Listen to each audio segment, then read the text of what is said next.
Welcome to another episode of Strategic Minds Making Money Moves. I am so excited today because we take those strategies to do what? Make that green.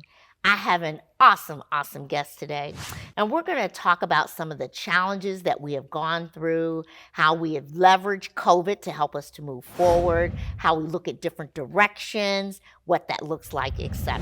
So I'm excited to have my guest with me today. And would you please introduce your company and tell us all about what you do, Shannon Stevenson? Absolutely. I'm so happy to be here. Thank you so much for having me. I'm Shannon Stevenson. I actually am the owner of a travel agency called Trip with Shan, and I'm also a professional recruiter. Okay. All right.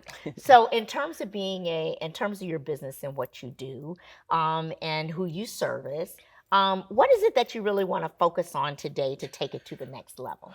Well, I literally coined myself the ultimate mompreneur. So I call my son new. He's almost 2, but I still feel like I'm a new mom. So I'm a mompreneur. Literally, I kind of have my hands in a little bit of everything. But my passion and what I really love to do is help people. So I'm able to do that through my travel business. And then I also really, during COVID, I noticed that there was a major need for employment and employment opportunities. So companies need employees need work. So I had started to kind of pivot my business into becoming more of like a professional recruiter for people. Okay. So as you were pivoting your business to become a professional recruiter, did you look at certain industries? Were you looking at certain levels? Tell me a little bit about what that aspiration was. Well, I had been a professional recruiter probably about 7 years ago. I actually was a recruiter, and that's where I gained my love. One of my college roommates had started a job post graduating, and she called me up one day. She's like, Shanna, I know you've always been in sales. I know you love sales, but I really have an opportunity that I think you'll do really well at, and you should give it a try. I said, well, what are you talking about? She said, well, I'm a recruiter. I said, okay.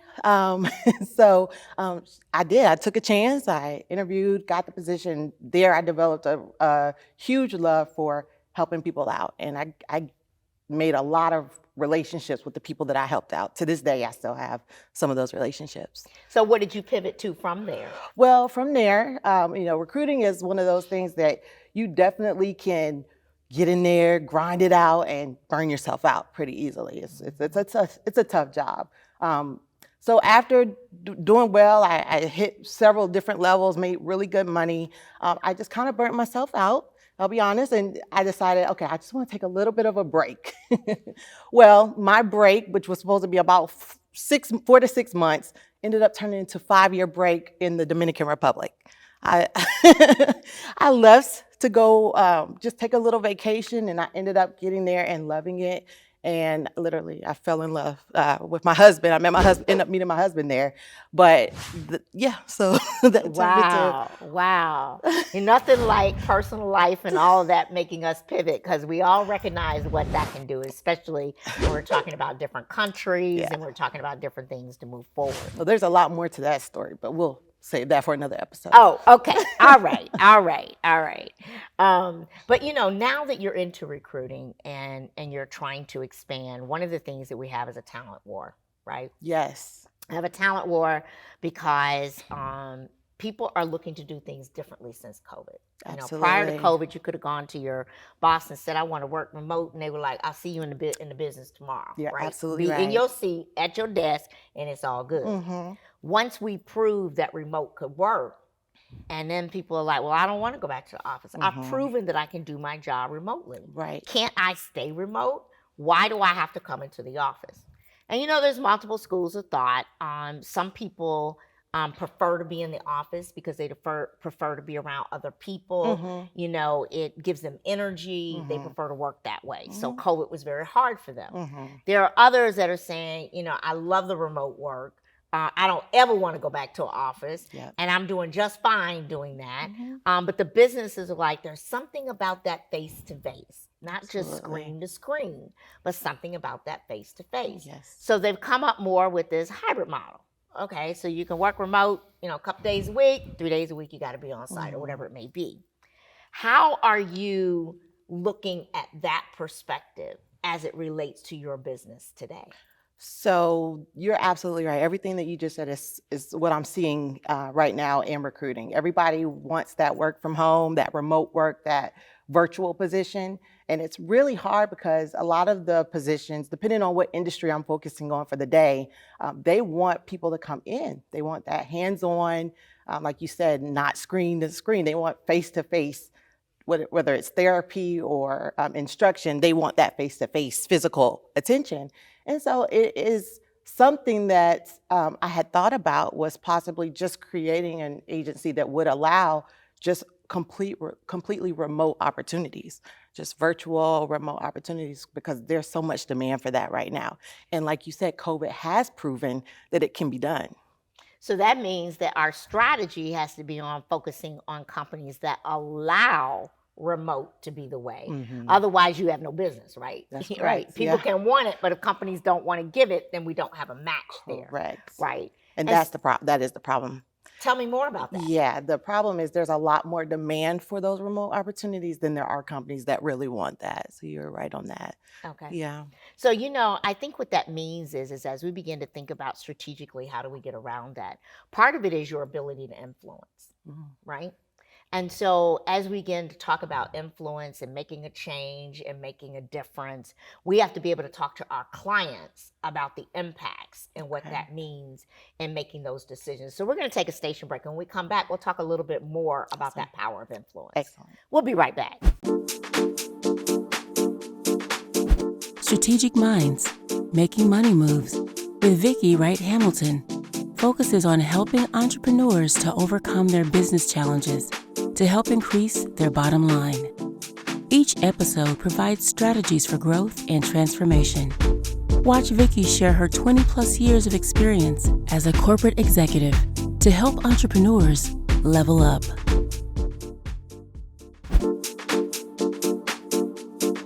Welcome back. So, we're talking about the challenges that we're having, with the talent. And one of the things that I was thinking about, and this is why we have the Great Resignation, where people are in a minute, I'm dissatisfied with the culture. I'm dissatisfied with my ability to move up the ladder. I'm dissatisfied with the fact that, I don't feel appreciated, listened to, etc. Right. The story goes on. Mhm. So if you decide, and if you really want to focus on a business that says, look, I'm going to look at remote only. I'm going after companies that actually value that. Mhm. First of all, we have to understand how many companies are out that, and that are about that, and if you're in a particular industry.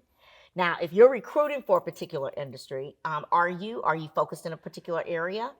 So I have my experience has mostly been in education recruiting, but I love hospitality.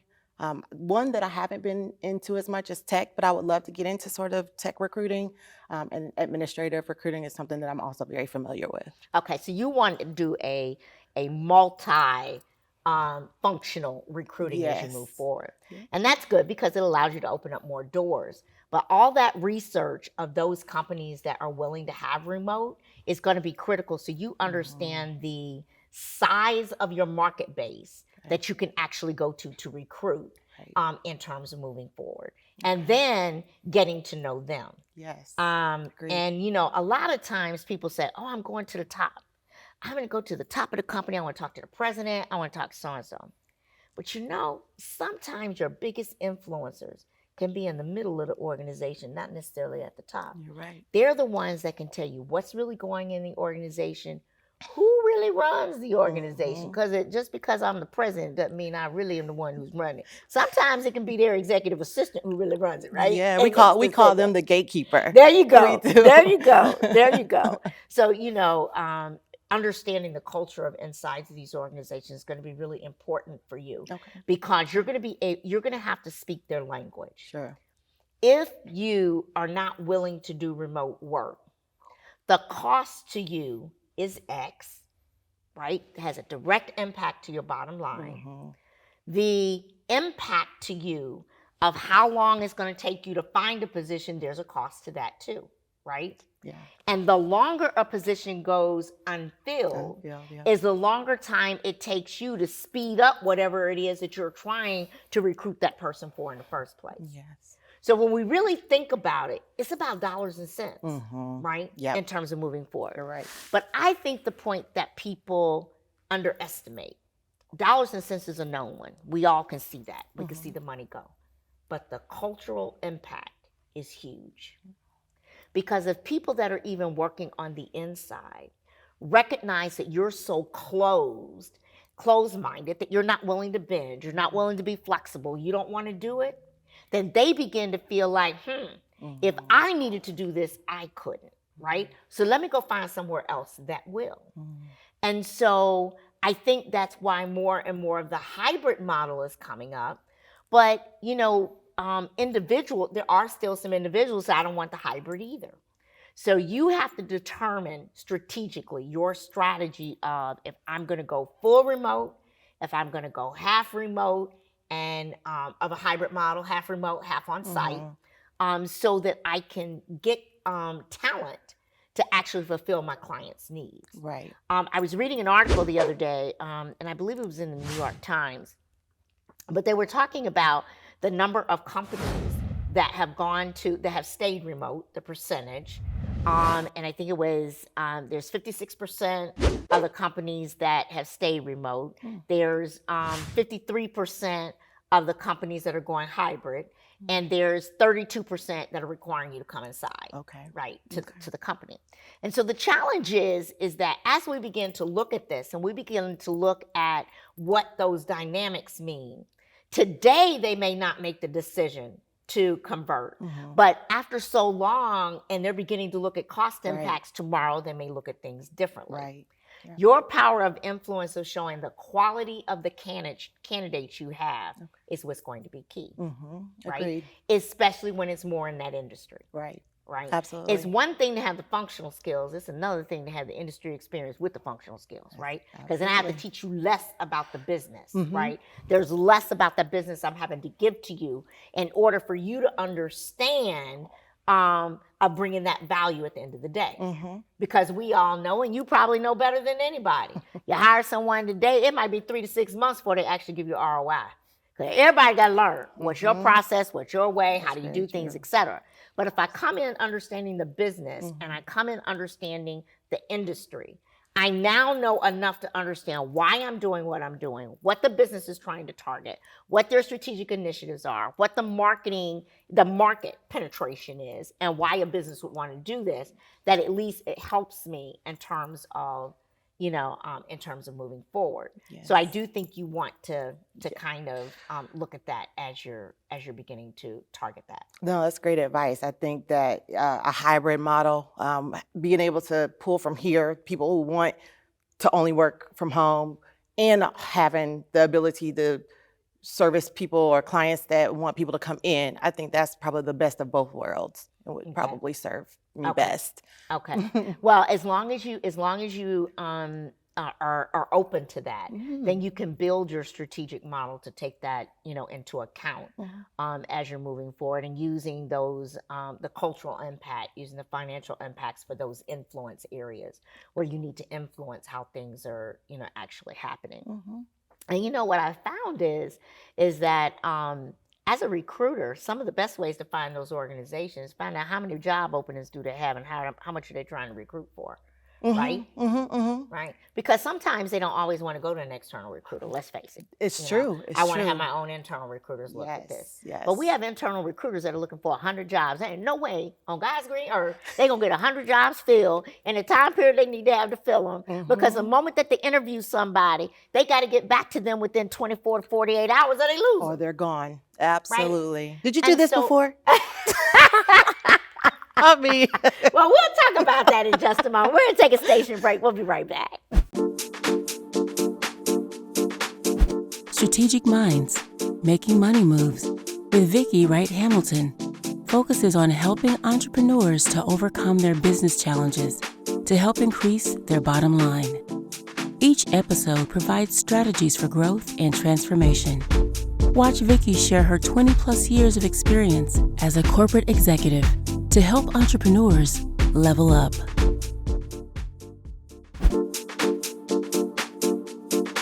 Welcome back. So you asked me if I've done this before. Look, I've been on the recipient side of this and then have watched many of my clients in my own business struggle with this. Okay. And the challenge is that, you know, as I said, they'll have their recruiting departments, which is great, and they have internals. But there's so many job recs that are out there, and the opportunity for them to fill them all is hard. It's hard, yeah. So maybe you want to think about offering a concierge service for recruiting. Well, let's talk about what that might I look like that word. So it might be that you have your internal recruiting staff, Okay. but you need people who can come in and follow up with those people and keep them engaged and keep them warm and talk to them and let them know what's happening. So we as a full service recruiting firm also offer an opportunity to give that concierge service to those clients to let them know, you know, the communication, to keep up with them, to keep going, because your recruiters are trying to get the next person. It is very difficult to do things in a time effective way unless you have the resources to help you. So they may not let you recruit. They may not let you, you know, to be an external source, but that doesn't mean you can't make money. Okay. Because understanding that customer service and understanding that ability to stay in touch and how fast we lose clients when we don't is another opportunity for you to say, here's another revenue stream, right? It still stays within your recruiting, but it gives you another avenue to approach them. You're right. Right? So you want the full thing to begin with, right? I want to get the recruiting. I want to be able to do it all. Oh, well, we can't do that. We have our own recruiters. Okay, so I have another offering that I do that I help to keep people engaged so you don't lose them, right? So you don't lose the talent in terms of moving forward. Yes. And another way to do that is that when you offer that opportunity is to have a software, some kind of technical software that allows them to put their information in, like I like this candidate, so that you just have something to feed back to the client and or to the candidate to keep them warm, right? Are you talking like a CRM or Like a CRM management software Okay. or portal,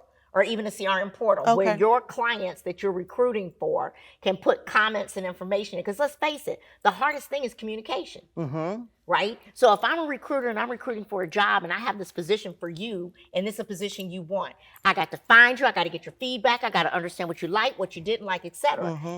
If you as a third party could come in and say, look, I'm going to help you fill that gap, and all the person has to do is after their interview is go into this portal and enter their information. That's all they got to do. And that's that. Yeah. And then it's done. I don't have to search you down. I don't have to look for you out. We don't have to pay email tag. Right. We don't have to send emails back and forth, etc. So it allows you an opportunity to stay ahead of the curve and give them value back. I love that. I love So that. it's another opportunity. Very, very smart. So let's see if we have a question or comment from the audience. So my name is Erica Chisholm, and I am the owner of EL Creative LLC, which is a fine arts business. And I was wondering about your recruiting business. How do you find your clients, or how do they find you? How do the talent find you? Like, if they want to get a job? That's a great question. Right now, in the times that we're in, you know, everything is social media driven. So you got to get creative with recruiting because there's so many of them out there. So you really have to find either your niche or just get very creatively thinking outside of the box. So right now we do a lot of recruiting via LinkedIn, Indeed. I've gone so far as to like tweet people for jobs. So, I mean, it's just a matter of how in there you want to get with it. I mean, if you have a requisition that's really difficult to fill, you got to get even more creative. So, but I think the beginner method or the normal methods are just you either have like a system that has a lot of candidates in there, or you go out there to the internets and you look for them that way. Thank you. And to that point, you know, one of the things that you know, we talk about looking for a special niche. There's nothing wrong with going to functional associations, right? And they may not be interested, but they may know somebody who is because they're in their circle. Yes. Right? They're in their circle. They Yes. know what they're doing. Yep. So taking the opportunity for placing ads with them is critical because that's a target audience.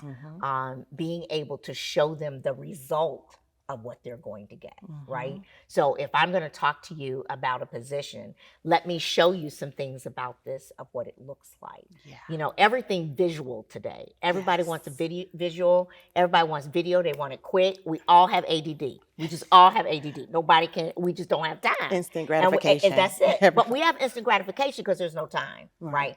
And our time is so valuable, and we've been able to get things instantly. We've trained ourselves that way. So the deal is I want to know what that job is, what it offers, what it pays, what's the culture like, what does it look like? Well, if I'm trying to do a placement for a particular client and I understand that culture, wouldn't it be great to do a video and say, wouldn't you love to work for a culture that looks like this? Wouldn't you like to be involved with these kinds of things, showing what that business is doing, showing what that culture is doing? Because action speaks a whole lot more than words. I can tell you that's what it looks like.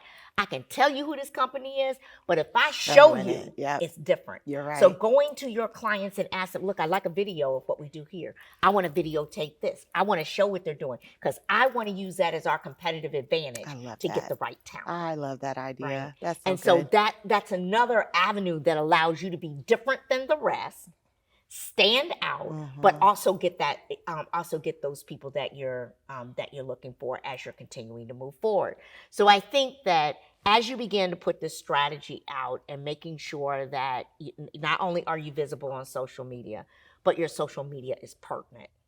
And if you know that there's certain issues that a particular job function is dealing with, address those issues. If you know that, engineering is dealing with the challenge of there's not enough design engineering, and you've got clients that can do design engineering, say, look, you said you want to be a design engineer. Let's talk about how you can do that, right? And being able to draw them in. So it's really all about that target marketing.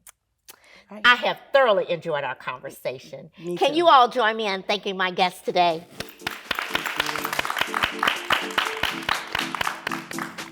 Thank you so much for joining us for another episode of Strategic Minds Making Money Moves, where we bring those strategies to make that green. See you next time.